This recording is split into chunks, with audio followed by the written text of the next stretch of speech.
இளவரசர் ஆதித்த கரிகாலர் கோவில்ல மயங்கி விழுந்த தர்மாவுடைய நிலைமை என்னன்னு சொல்லிட்டு பராந்தக தேவி கிட்ட கேட்கறதுக்கு முன்னாடியே கோபமான பராந்தக தேவி ஆதித்த கரிகாலரை தன்னுடைய மகன் கூட பார்க்காம ஓங்கி அரைஞ்சிடுறாங்க. இத கொஞ்சம் கூட எதிர்பார்க்காத கரிகாலர் சுதாரிக்கிறதுக்குள்ள பராந்தக தேவி அவர்கிட்ட நீ சோழ வம்சத்துக்கே மிகப்பெரிய அவமானம் சொல்லிட்டு ரொம்ப கடுமையான வார்த்தைகளை பிரயோகப்படுத்தி திட்டுறாங்க.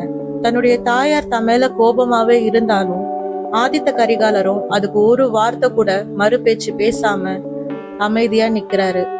ஆனா அவருடைய ஆழ் மனசுல ஒரே ஒரு விஷயம்தான் ஓடிட்டு இருந்துச்சு. கடந்த காலத்துல தான் செய்த மிகப்பெரிய தவறு தன்னுடைய தாயாருக்கு தெரிய வந்திருக்கிறோன்ற விஷயமே ஆதித்த கரிகாலருக்கு மிகப்பெரிய ஒரு அவமானத்தை கொடுத்துச்சு. அதனால ஆதித்த கரிகாலர் தன்னுடைய தாயார நிமிர்ந்து கூட பார்க்காம மௌனமா நின்றுட்டு இருந்தாரு.